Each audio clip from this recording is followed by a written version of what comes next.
The world is now moving and changing in ways that we cannot fully predict. And we have to move with it. To be left behind is to make ourselves vulnerable to change and not allow us to become the beneficiaries of change or those who can use change to do great service in the world, which is what we're really here to do. So today I'd like to speak about the four great realities that are moving the world and moving us. And the first is something very deep within us, deep beneath the surface of our minds, a greater intelligence, which I will call knowledge, because God's new message to the world calls this knowledge, related to our ability to have profound knowing, insight, and awareness in ways that are very difficult for our intellect to understand, but actually may be the most important forces within us, holding us back from things and moving us forward to things. Knowledge. Who are we really? Are we this flesh and bone? Are we our ideas or our beliefs? Vacuous things? The new message tells us that who we are in this world is who we've always been in reality. But we've taken the form of being a human being. We've taken on a world identity and a world intellect, a world comprehension, shaped from day one by all the forces that have impelled us or held us back, challenged us, frightened us, depressed us, everything, to bring us to where we are today as people. But knowledge represents who we were before we came into the world and who we will be after we leave this place. A part of us that is still connected to our source. A part of us that is not governed or manipulated or affected by the world around us. This is the center of our strength, our integrity, and holds for us our greater purpose for coming to the world. For truly, every one of us, you, have been sent into the world for a unique purpose that lies buried within you, beneath the surface of your mind. For God has given you purpose in being here as an individual, and every individual. But who in the world knows of these things? Who in the world practices this awareness? Who in the world is really connected to this deeper knowledge that I speak of? For knowledge is not your body. It's not your mind. It's a part of you that is permanent. It is beyond changing circumstances and a changing world. It's truly the mystery of our lives, waiting to be discovered. But not merely a mystery. It holds the secret and the direction of why we're here and the path that we must follow. As the degree to which you become connected to this inner power, this knowledge, begins to give you real determination, true direction in life. It liberates you from all the things that could capture you or dominate you or pull you aside.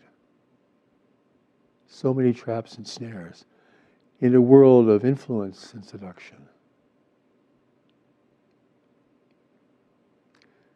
We are spiritual beings who have come into the world to express a greater life in a world that is changing.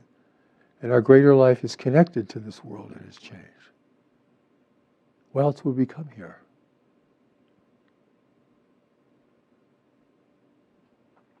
So knowledge then is the immortal part of us. And it must become the guide to the temporary part of us, our worldly mind, our worldly life. And that is how God will save us. Be us of any religion, any persuasion, no religion at all. It's all the same. God's plan is to save everyone in the end. But the end can be a long way from us, far, far into the future. So knowledge here becomes a pivotal element of understanding our real spirituality, our eternal spirituality, and for understanding what holds for us our greater purpose and meaning for being in the world at this time under these circumstances. Because knowledge is connected to the world, it is connected to the greatest events of the world. And there are two great forces that are shaping our world today and will shape it continuously as we proceed, creating in the future a new world reality and both a great hazard and a great opportunity for us as we proceed. For our world is emerging into a greater community of intelligent life in the universe, a greater reality in which we've always lived. We've never not lived in this greater community of life. But living on Earth, consumed by our worldly experience, we know nothing of this greater reality that surrounds us. Yet there would come a time when human evolution would take us to that tipping point where we would emerge or cross that invisible line into a greater arena of life in the universe. And we have crossed that line. Can't name the time, the moment, the day, but we have crossed that line. And now we're facing intervention from the world, from races in the universe, who seek to take advantage of us at a time of our greatest peril and confusion, as nations are fracturing, as we're overcome with a worldwide pandemic in the world today, which will have lasting change on our social life and our economies, everything. Part of the great waves of change that are coming to the world.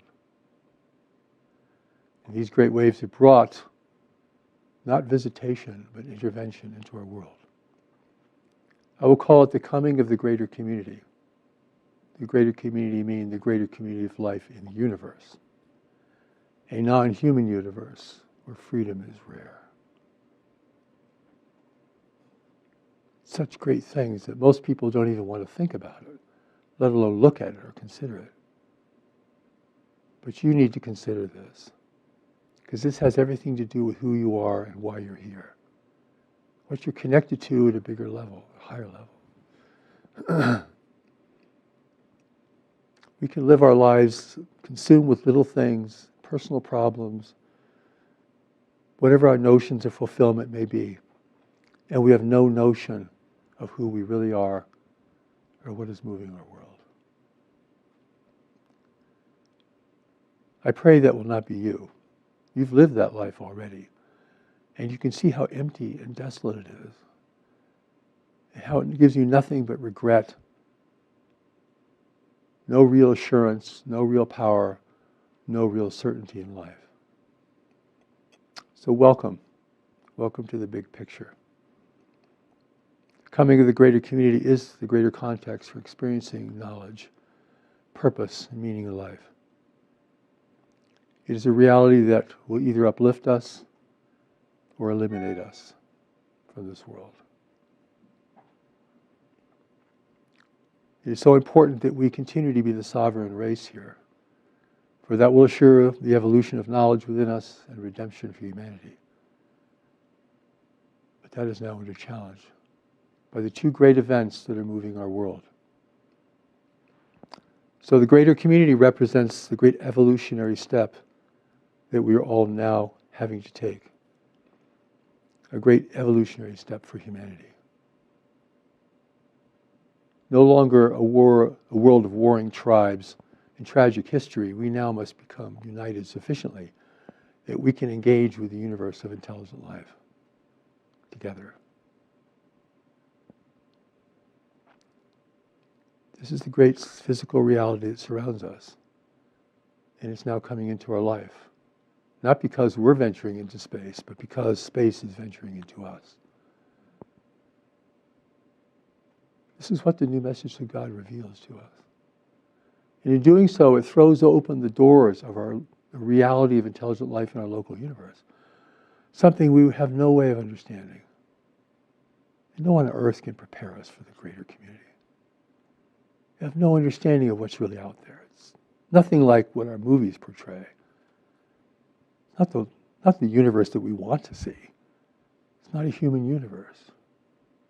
It's a universe where freedom is rare and free races are rare. a universe on a competitive scale you can hardly imagine. But a universe that is technologically advanced and capable of many things that we are not capable of yet.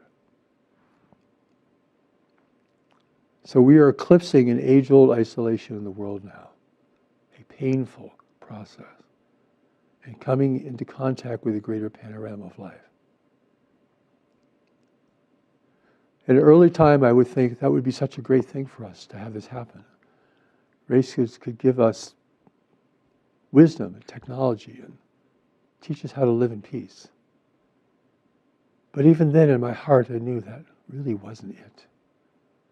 That's a dream. It's a wish. But the realities of life are very different. And the presence in the world today from the universe around us is very different. Our emergence into this greater community of life is going to change everything for us. Our religion, our understanding of ourselves, our relations with each other personally and between nations, the condition of the world, our focus, our priorities, everything. Should not be underestimated in any way. For decades, others have been flying our skies, interrupting human activities, taking people against their will, acting very surreptitiously, secretively.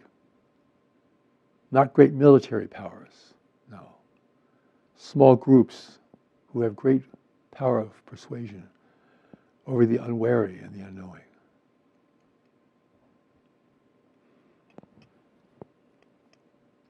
Has the power to undermine and overtake human civilization, which is its purpose, regardless of what it pretends to be or what it may tell those who it claims to itself. Then we have the other great force of change, which is the changing world itself, which we have changed. A contaminated world. A world now of violent weather, declining resources, and ever greater hazard and cost for the human family. This has been foreseen by many individuals for a long time. It's not the end times, but it is the beginning of a new world reality that we're going to have to contend with. We're unprepared. People don't want to see these things. They want to live their little lives unfettered by anything great that might interrupt that. They want their privileges, their little freedoms,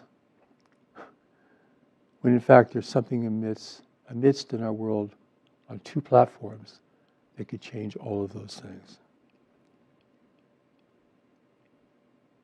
This is a world now that will become more difficult to live in. It is the great waves of change crashing upon us. The pandemic is one of those great changes.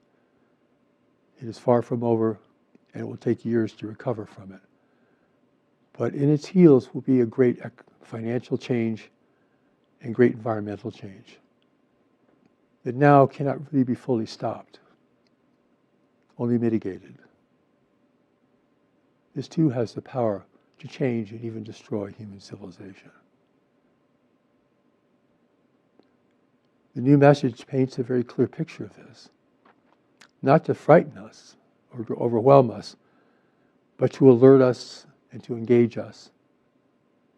Because knowledge within us is here for this, not just to make us happy or give us a problem-free life. Oh no. It's to prepare us for the greatest change that has ever faced the human family in the time of civilization. It is an evolutionary leap. And evolution is not a slow, gentle, gradual process. It moves at all times, but then it has great surges. And we are in one of those great surges at this moment. Our environment will determine whether we can survive in this world, whether we can sustain all the people in this world, how nations will interact with each other. Will we choose to unite, or will we fight and struggle over who has access to the remaining resources.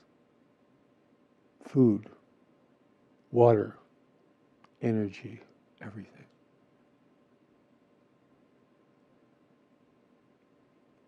Certainly this seems overwhelming, what I'm saying.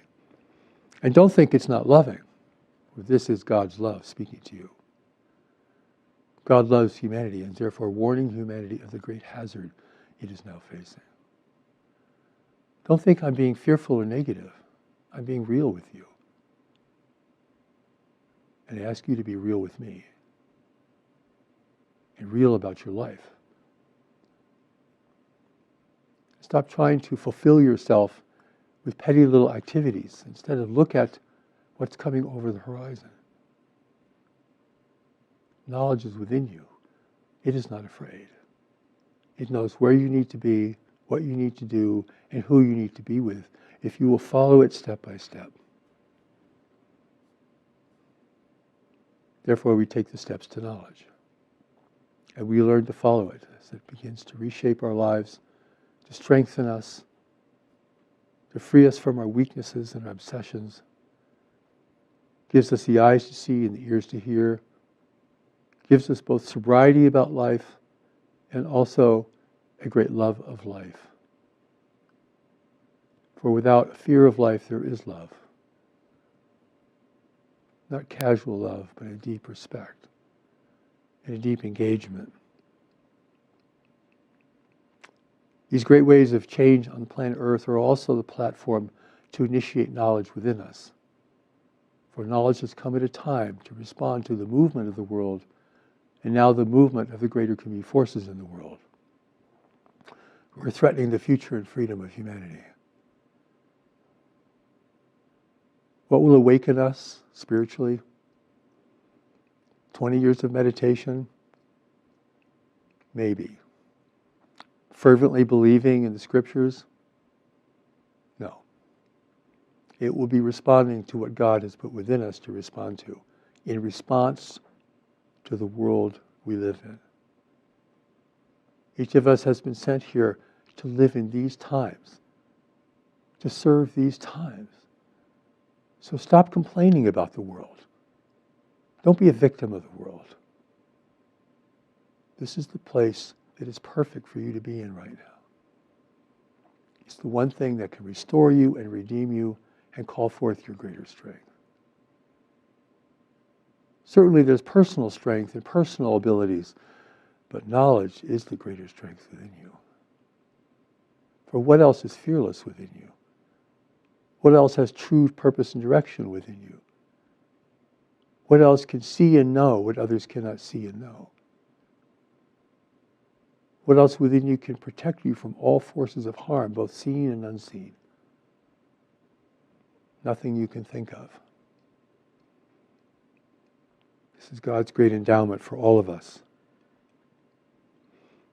And this is what will restore us and move us forward. And this brings us now to God, source of our lives, source of all life. Not an Old Testament God, but a God of the whole universe, of a billion races in this galaxy alone amongst other galaxies. A God of the unchanging universe beyond all of this, which is even greater. This God is not here to do favors for you. God has put knowledge within you to guide you and protect you. Pray to God for knowledge to emerge within you. That is a real prayer. God is here to guide us into dealing with the intervention from the universe around us, to teach us how to adapt and prepare for a new world reality, to adjust our lives and expectations to a world of great and propelling change, how to regain our connection to knowledge, which is our true anchor in this world and our lifeline to heaven.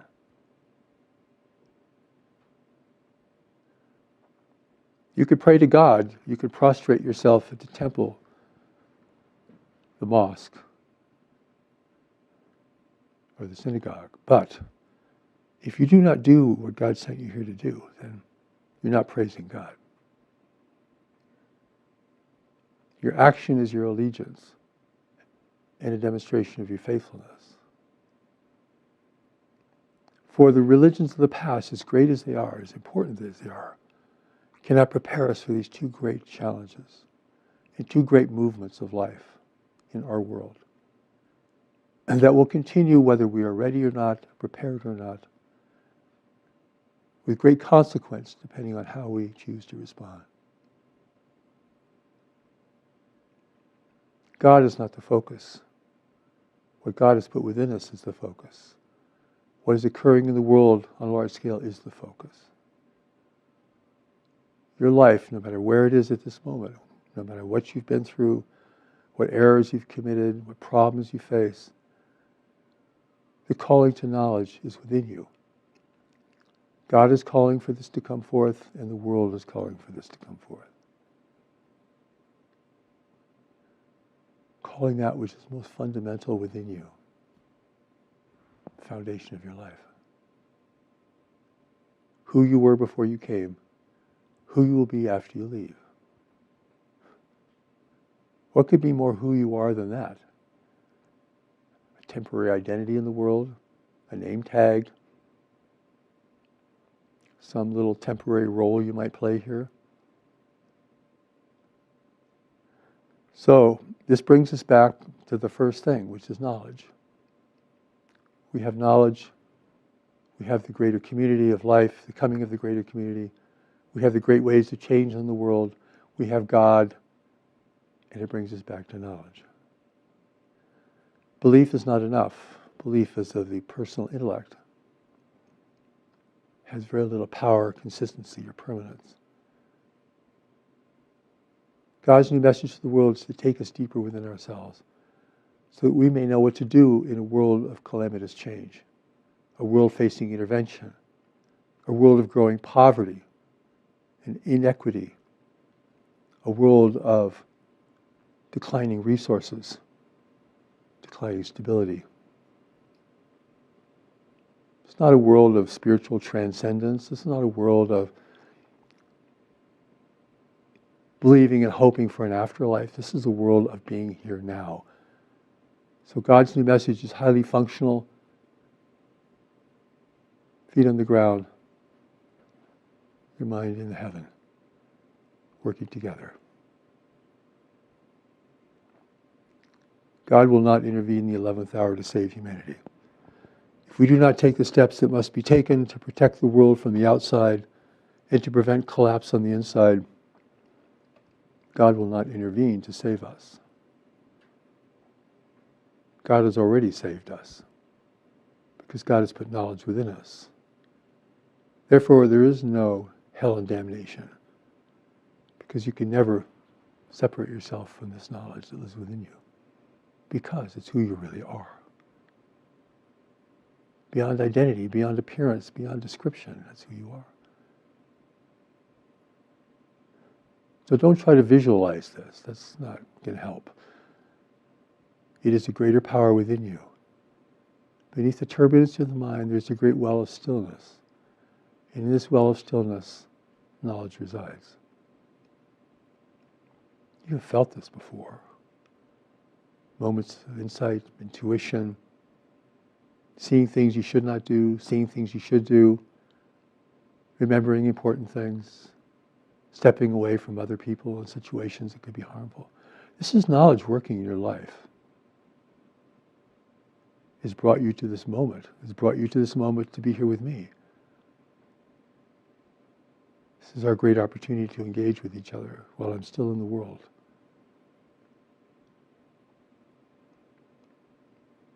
God must speak again because the great religions of the past cannot prepare us for what we're facing now. No one can say that God cannot come again. Who has the arrogance to say that? Even God's angels cannot say what God will do next. So what person on earth can say that God cannot come again or speak again?